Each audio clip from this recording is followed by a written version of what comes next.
समाज कल्याण विभाग ने पिछले 6 वर्ष के अंदर अनेक रचनात्मक कार्यक्रमों को आगे बढ़ाया है।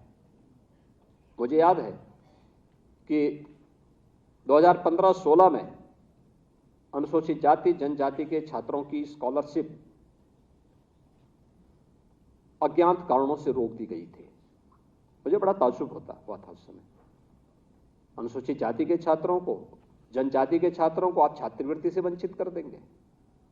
हम लोग आए, फिर एक साथ बजट रिलीज किया और 17-18, 16-17 और 15-16 के सभी बच्चों की स्कॉलरशिप को एक साथ हम लोगों ने यहां से रिलीज किया था।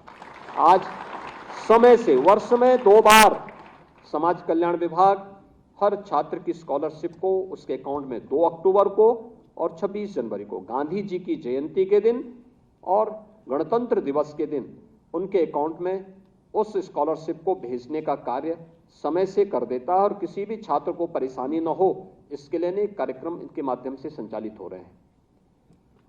समाज कल्याण विभाग के द्वारा गरीब कन्याओं की शादी के लिए पहले से कार्यक्रम चल रहे थे, लेकिन साथ साथ अब मुख्यमंत्री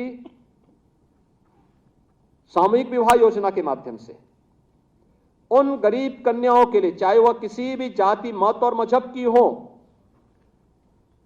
उन्हें दहेज मुक्त शादी के लिए प्रोत्साहित करने के लिए उन परिवारों को आज एक कार्यक्रम बृहद स्तर पर चल रहे हैं। और मुझे प्रसन्नता है कि 2 लाख से अधिक कन्याओं की शादी इस योजना के अंतर्गत अब तक प्रदेश के अंदर संपन्न हो चुकी है और सफलतापूर्वक संपन्न हुई है। समाज कल्याण विभाग जो नाम है उसके अनुरूप कार्य करके परिणाम भी दे रहा है और इसमें अलग अलग प्रकार की पेंशन की स्कीम भी है, अलग अलग विभागों के द्वारा है, संचालित की जा रही है। लेकिन वर्तमान में लगभग 1 करोड़ परिवार ऐसे हैं जिन्हें यहां प्रदेश के माध्यम से, प्रदेश सरकार के माध्यम से, चाहे वह निराश्रित महिला पेंशन हो, वृद्धावस्था पेंशन हो या दिव्यांगजन पेंशन हो, 1 करोड़ परिवारों को 12,000 रुपये सालाना पेंशन की सुविधा का लाभ भी दिया जाता है और समय पे दिया जाता है। हर चौथे महीने, तीसरे महीने उनके बैंक अकाउंट में पैसा चला जाता है। अब उसमें कोई कटौती नहीं होती। मुझे याद है इससे पहले क्या होता था, उस समय 300 रुपये पेंशन मिलती थी, 6 महीने की एक बार मिलती थी। 1800 रुपये के लिए जब वो व्यक्ति जाता था तो 1800 रुपये में भी लोग कमीशन मांगते थे। यानी एक गरीब को 6 महीने में 1800 रुपया मिल रहा है, उसमें भी लोग कट मांगते थे। लेकिन अब कट की कोई गुंजाइश नहीं बची है। अब तो पैसा एक क्लिक किया उस गरीब के खाते में, एक साथ 1 करोड़ लोगों के अकाउंट में 12 यानी 3,000 रुपये तिमाही के हिसाब से पैसा उनके अकाउंट में चला जाएगा। कहीं भी कोई गुंजाइश नहीं और गरीब उस पैसे को पाकर के अपनी सामान्य जरूरतों को पूरा कर लेता है। अन्य तमाम प्रकार के कार्यक्रम बहुत अच्छे ढंग से आगे बढ़े हैं। 25 मार्च 2020 को वैश्विक महामारी कोरोना के दौरान देश की 140 करोड़ आबादी को बचाने के लिए लॉकडाउन प्रारंभ हुआ था और लॉकडाउन के दौरान हमारे सामने दोहरा संकट था। एक तरफ 25 करोड़ की आबादी को किसी भी प्रकार के इन्फेक्शन से बचाना और दूसरी ओर प्रदेश के जो कामगार और श्रमिक अन्य राज्यों में कार्य कर रहे थे, उनका अचानक उत्तर प्रदेश की तरफ आना और इसी दौरान प्रतियोगी परीक्षाओं की तैयारी कर रहे छात्र छात्राओं को जो प्रदेश के बाहर कोटा में, राजस्थान कोटा में या प्रदेश के अंदर प्रयागराज में या दिल्ली के अंदर प्रतियोगी परीक्षाओं की तैयारी कर रहे थे, उन्हें वहां से सुरक्षित निकालने की व्यवस्था। कोई सहयोग करने को तैयार नहीं और मैं जानता था कि कोटा में जो लोग तैयारी कर रहे हैं ज्यादातर बच्चे टीनेजर्स हैं, कभी भी कोई घटना हो सकती है, क्योंकि अफवाह इतनी तेजी के साथ फैल रही थी। उन स्थितियों में निर्णय लेना।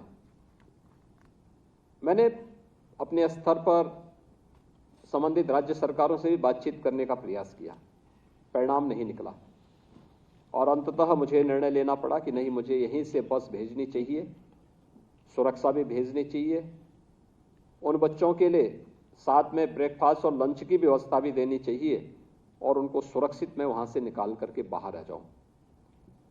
और हमारा ये ऑपरेशन सफल रहा।